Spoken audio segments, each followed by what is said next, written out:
Welcome to video prime. Seize the ship అంటూ చాలా హంగామా చేశారు ఉప ముఖ్యమంత్రి పవన్ కళ్యాణ్ గారు. కాకినాడలో ఒక షిప్ రేషన్ బియ్యం అక్రమంగా రవాణా అయిపోతుంది, ఆ షిప్ను సీజ్ చేసేమని ఆయన గట్టిగా వార్నింగ్లు ఇచ్చారు అందరికీ.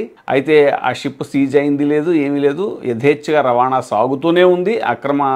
రేషన్ బియ్యం అక్రమంగా రవాణా జరుగుతూనే ఉంది అప్పటి నుంచి కూడా. తాజాగా ఇబ్రహీంపట్నం రేషన్ బియ్యం అక్రమ రవాణా చేస్తున్న మాఫియా ముఠా దీన్ని అడ్డుకున్న పోలీస్ కానిస్టేబుల్ని నిర్బంధించి దాడికి కూడా తెగబడ్డటువంటి సంఘటన వెలుగులోకి వచ్చింది. ఎన్టీఆర్ జిల్లా ఇబ్రహీంపట్నంలో సంచలనం సృష్టించినటువంటి ఈ ఘటన వివరాల్లోకి వెళితే, చేపల మార్కెట్ ఎదురు రోడ్లో రేషన్ బియ్యం అక్రమంగా లోడింగ్ జరుగుతోంది అన్న సమాచారం అందుకున్నటువంటి కానిస్టేబుల్ ఘటనా స్థలానికి చేరుకున్నారు. అప్పటికే బొలేరో వాహనంలోకి బియ్యం లోడ్ చేయడం పూర్తవ్వగా దానికి ఎస్కార్ట్గా ఉన్న కారు ఏపీ 39 UT 1267 డ్రైవర్ సహా కొంతమంది కిరాయి రౌడీలు దిగివచ్చి కానిస్టేబుల్ చేతులతో గట్టిగా నిర్బంధించారు. అనంతరం బియ్యం లోడ్ చేసిన బొలేరో వాహనం అక్కడి నుంచి వెళ్లిపోయింది. అటుపై నిందితులు కూడా కారులో ఘటనా స్థలం నుంచి పారిపోయారు. కానిస్టేబుల్ ద్వారా విషయం తెలుసుకున్న మూలపాడు సెక్టార్ ఎస్ఐ ఫణీంద్ర చాకచక్యంతో ఎస్కార్ట్ కారును వెంబడించి దాన్ని స్వాధీనం చేసుకున్నారు. డ్రైవర్తో పాటు మరికొందరిని అదుపులోకి తీసుకున్నారు. రేషన్ బియ్యంతో తప్పించుకుపోయిన బొలేరో వాహనం కోసం పోలీసులు గాలింపు చర్య చేపట్టారు.